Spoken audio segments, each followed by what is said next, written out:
Buenas y bienvenidos. Soy el perro asalariado. Hoy vamos a estar leyendo con comentario El cuadro, columna vertebral de la revolución, de Ernesto Che Guevara, publicado por primera vez en septiembre de 1962 en la revista Cuba Socialista. Y la versión que estaré leyendo se encuentra en la página Cubarte, portal de la cultura cubana. Este texto es un texto corto en el cual Che explica, da detalles acerca de qué es el cuadro. ¿Qué es un cuadro en lo que respecta al socialismo, al marxismo, a los partidos políticos de vanguardia comunistas? Este texto lo escribió ya que la revolución cubana había tenido éxito, pero antes de la crisis de los misiles del 62. Fue cuando los dirigentes de Cuba, los dirigentes socialistas, estaban tratando de sacar adelante el gobierno y estaban tratando de sacar adelante las reformas y los programas que ellos querían dar a la nación.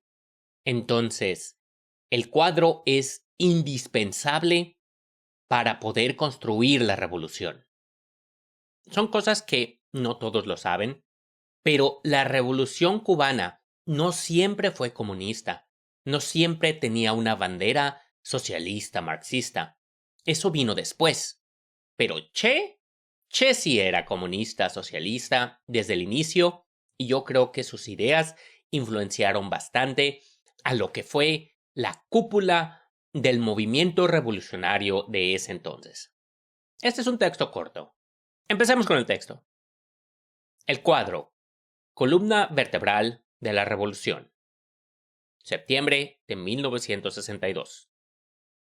Innecesario sería insistir en las características de nuestra revolución, en la forma original, con algunos rasgos de espontaneidad, con que se produjo el tránsito de una revolución nacional libertadora a una revolución socialista y en el cúmulo de etapas vividas a toda prisa en el curso de este desarrollo, que fue dirigido por los mismos actores de la epopeya inicial del Moncada, pasando por el Granma y terminando en la declaración del carácter socialista de la Revolución cubana. Nuevos simpatizantes, cuadros, organizaciones, se fueron sumando a la endeble estructura orgánica del movimiento inicial hasta constituir el aluvión del pueblo que caracteriza nuestra revolución. Cuando se hizo patente que en Cuba una nueva clase social tomaba definitivamente el mando, se vieron también las grandes limitaciones que tendría en el ejercicio del poder estatal a causa de las condiciones en que encontramos el Estado, sin cuadros para desarrollar el cúmulo enorme de tareas que debían cumplirse en el aparato estatal, en la organización política y en todo el frente económico. En el momento siguiente a la toma del poder, los cargos burocráticos se designaron a dedo. No hubo mayores problemas. No los hubo porque todavía no estaba rota la vieja estructura. El aparato funcionaba con su andar lento y casino de cosa vieja, y casi sin vida.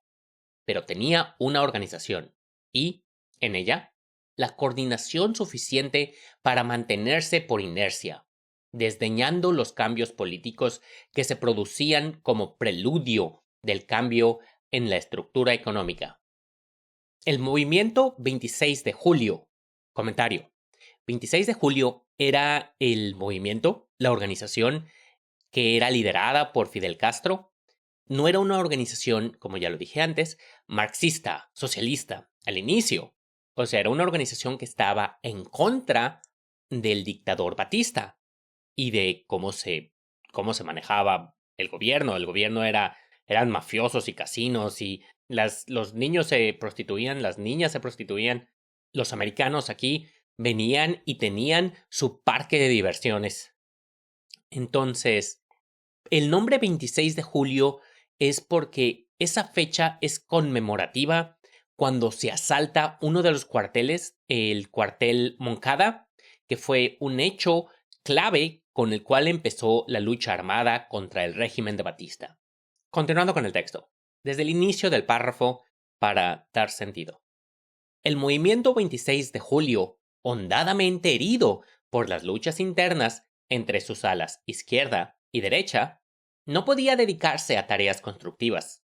Y el Partido Socialista Popular, por el hecho de soportar fieros embates a la ilegalidad durante años, no había podido desarrollar cuadros intermedios para afrontar las nuevas responsabilidades que se avecinaban. Cuando se produjeron las primeras intervenciones estatales en la economía, la tarea de buscar cuadros no era muy complicada y se podía elegir entre mucha gente que tenía alguna base mínima para ejercer el cargo de dirección. Pero, con el aceleramiento del proceso, ocurrido a partir de la nacionalización de las empresas norteamericanas y, posteriormente, de las grandes empresas cubanas, se produce una verdadera hambre de técnicos administrativos. Se siente, por otro lado, una necesidad angustiosa de técnicos en la producción, debido al éxodo de muchos de ellos atraídos por mejores posiciones ofrecidas por las compañías imperialistas en otras partes de América Latina o en los mismos Estados Unidos. Y el aparato político debe someterse a un intenso esfuerzo en medio de las tareas de estructuración, para dar atención ideológica a una masa que entra en todo contacto con la revolución, plena de ansias de aprender. Comentario. Esto no es para aquí, pero el éxodo de muchos de ellos atraídos por mejores posiciones. Leí hace poco un comentario que decía, el socialismo no funciona porque alguien siempre tiene que lavar los baños. ¡Pónganme a lavar baños! Si funciona la revolución, no importa qué tan capacitado estoy o mi conocimiento, yo tengo cero ego, la verdad. O sea, a mí, pónganme donde se necesite y yo puedo aguantar un buen rato con puros frijoles y arroz. Hagamos esto. Continuando con el texto. Todos cumplimos el papel como buenamente pudimos, pero no fue sin penas ni apuros. Muchos errores se cometieron en la parte administrativa del Ejecutivo. Enormes fallas se cometieron por parte de los nuevos administradores de empresas, que tenían responsabilidades demasiado grandes en sus manos, y grandes y costosos errores cometimos también en el aparato político, que, poco a poco, fue cayendo en una tranquila y placentera burocracia, identificado casi como trampolín para ascensos y para cargos burocráticos de mayor o menor cuantía, desligado totalmente de las masas. El eje central de nuestros errores está en nuestra falta de sentimiento de la realidad en un momento dado. Pero la herramienta que nos faltó, lo que fue embotando nuestra capacidad de percepción y convirtiendo al partido en un ente burocrático, poniendo en peligro la administración y la producción, fue la falta de cuadros desarrollados a nivel medio. La política de cuadros se hacía evidente como sinónimo de política de masas. Establecer nuevamente el contacto con las masas, contacto estrechamente mantenido por la revolución en la primera época de su vida, era la consigna. Pero establecerlo a través de algún tipo de aparato que permitiera sacarle el mayor provecho, tanto en la percepción de todos los latidos de las masas como en la transmisión de orientaciones políticas, que en muchos casos solamente fueron dadas por intervenciones personales del primer ministro Fidel Castro o de algunos otros líderes de la revolución. A esta altura, podemos preguntarnos, ¿qué es un cuadro?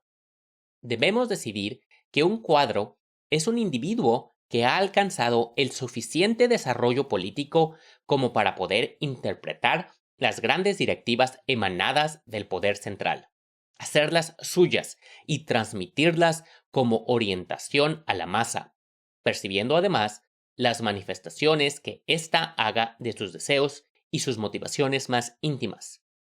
Es un individuo de disciplina ideológica y administrativa, que conoce y practica el centralismo democrático y sabe valorar las contradicciones existentes en el método para aprovechar al máximo sus múltiples facetas, que sabe practicar en la producción el principio de la discusión colectiva y decisión y responsabilidad únicas, cuya finalidad está probada y cuyo valor físico y moral se ha desarrollado al compás de su desarrollo ideológico, de tal manera que está dispuesto siempre a afrontar cualquier debate y a responder hasta con su vida de la buena marcha de la revolución. Es, además, un individuo con capacidad de análisis propio, lo que le permite tomar las decisiones necesarias y practicar la iniciativa creadora de modo que no choque con la disciplina. El cuadro, pues, es un creador, es un dirigente de alta estatura, un técnico de buen nivel político que puede, razonando dialécticamente, llevar adelante su sector de producción o desarrollar a la masa desde su puesto político de dirección.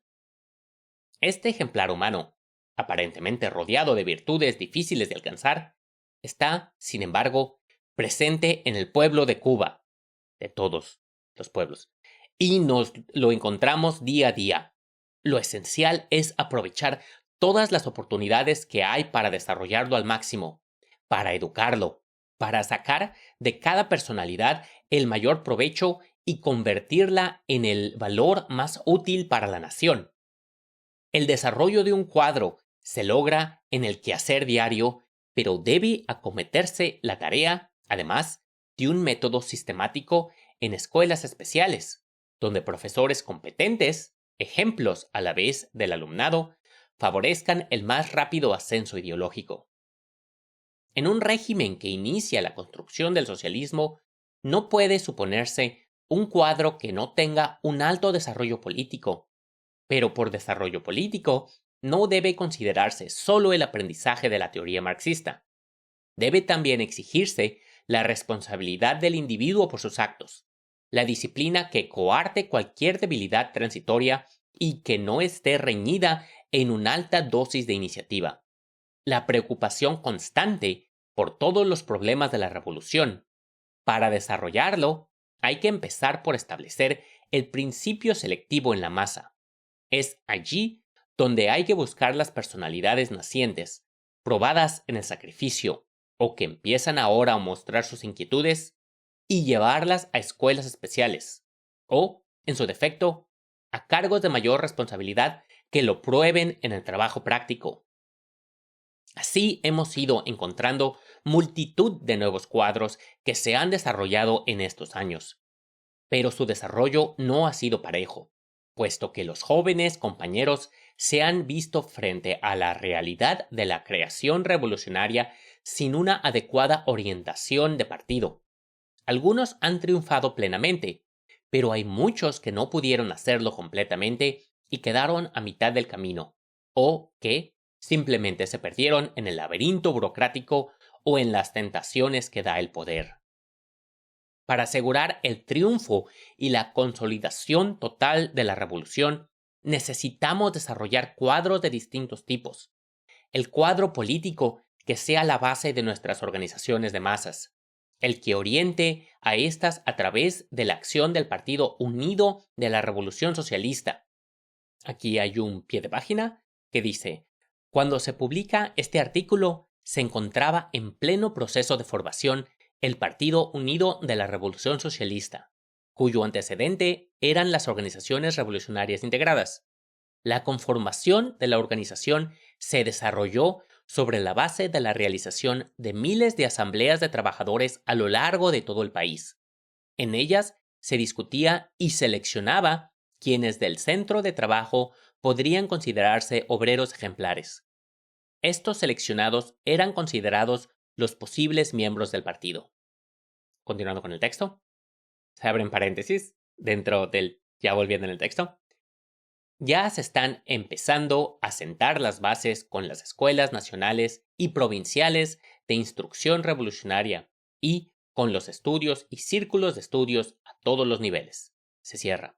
También se necesitan cuadros militares, para lograr lo cual se puede utilizar la selección que hizo la guerra en nuestros jóvenes combatientes, ya que quedó con vida una buena cantidad sin grandes conocimientos teóricos, pero probados en el fuego, probados en las condiciones más duras de la lucha y de una fidelidad a toda prueba hacia el régimen revolucionario, a cuyo nacimiento y desarrollo están íntimamente unidos desde las primeras guerrillas de la sierra.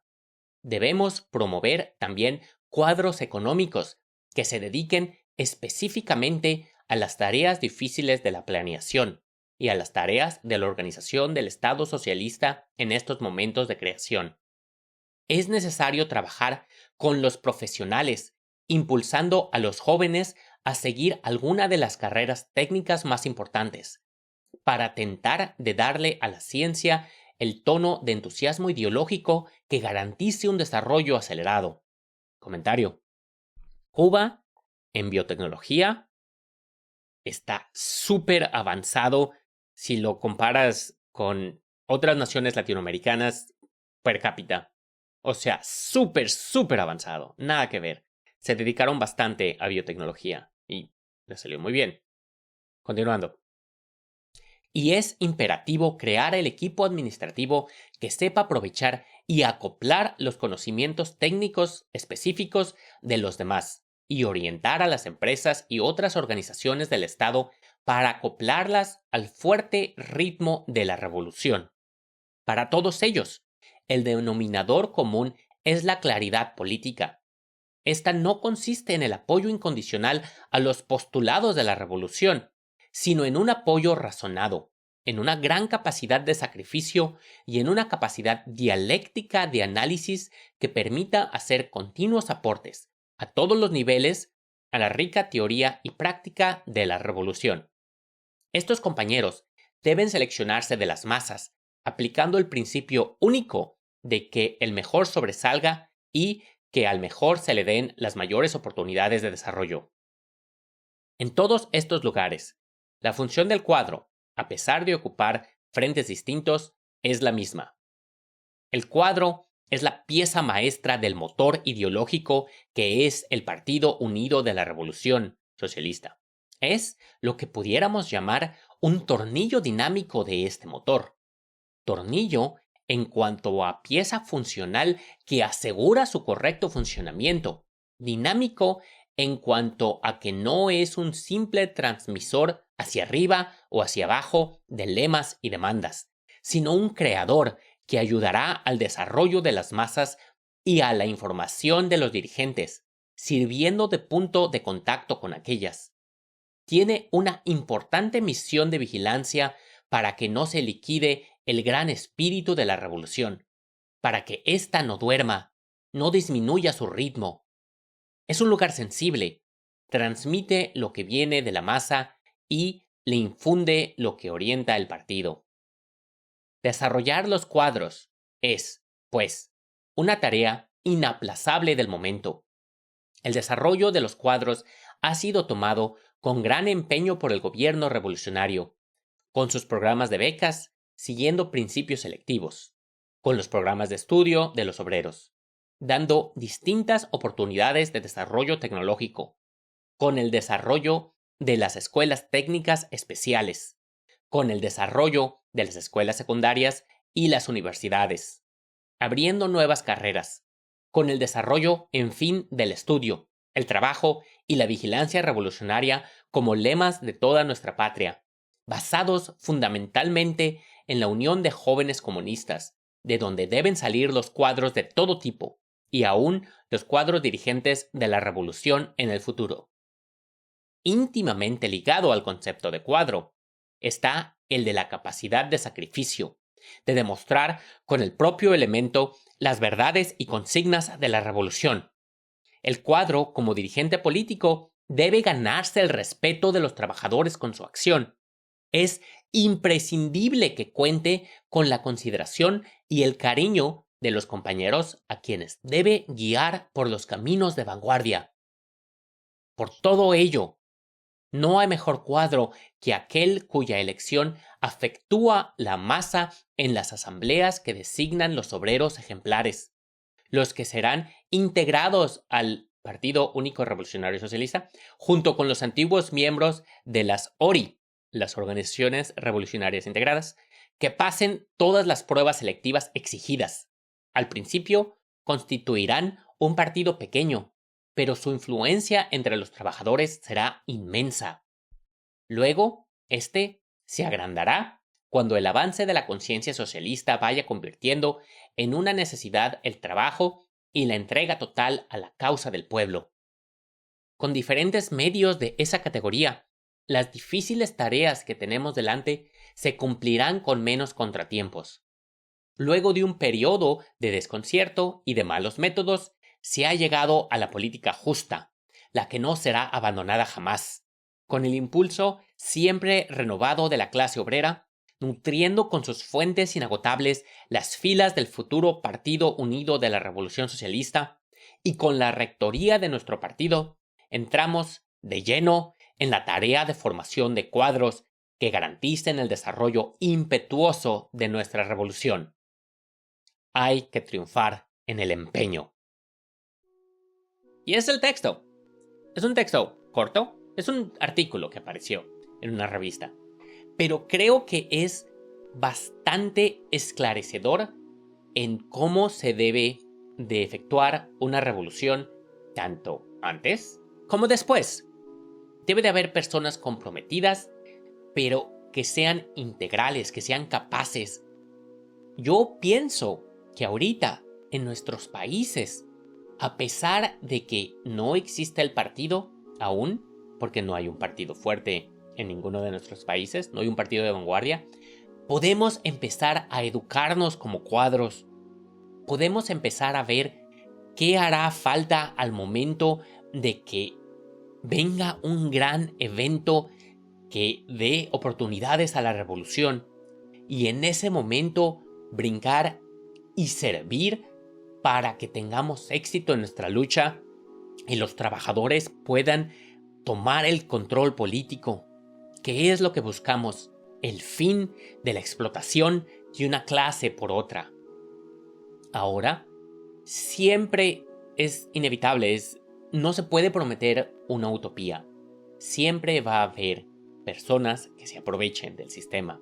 Pero es precisamente por eso que si tú tienes principios, valores, disciplina, si tú realmente estarías comprometido, que levantes la mano, que digas, yo voy a hacerlo, yo voy a hacer y lo voy a hacer bien.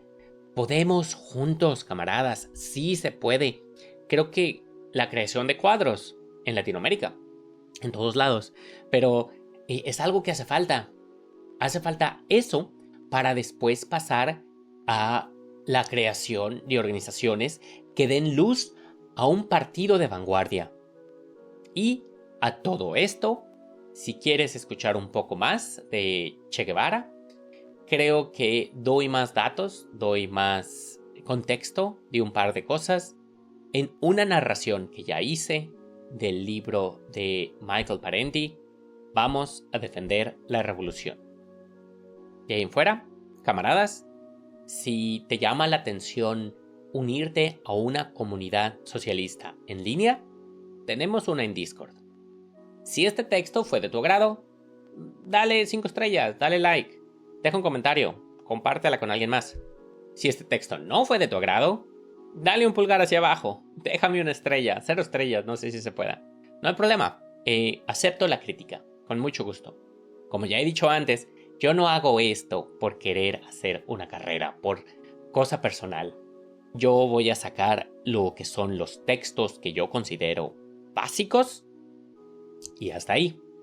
Pero es ahí donde yo te pido a ti que si tú tienes capacidad de edición de audio, edición de video, que eres bueno haciendo imágenes, pósters, infográficas, eres bueno organizando, escribiendo, que tienes habilidad para, sé que es bastante polémico, pero tienes habilidad con las inteligencias artificiales, con los diferentes servicios ahora que hay para creación de contenido, que ayudes, que hagas algo.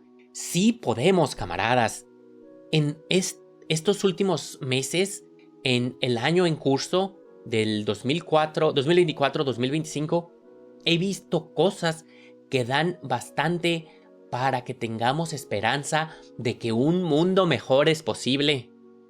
Un mundo mejor es posible. No es una utopía, pero va a ser un mundo en el que vamos a tener un futuro y vamos a poder dejarle algo a nuestros hijos, a nuestra descendencia. No tienen que ser tus hijos, pero hay que trabajar para ello. Vamos a lograrlo, juntos. Fuerza en la lucha.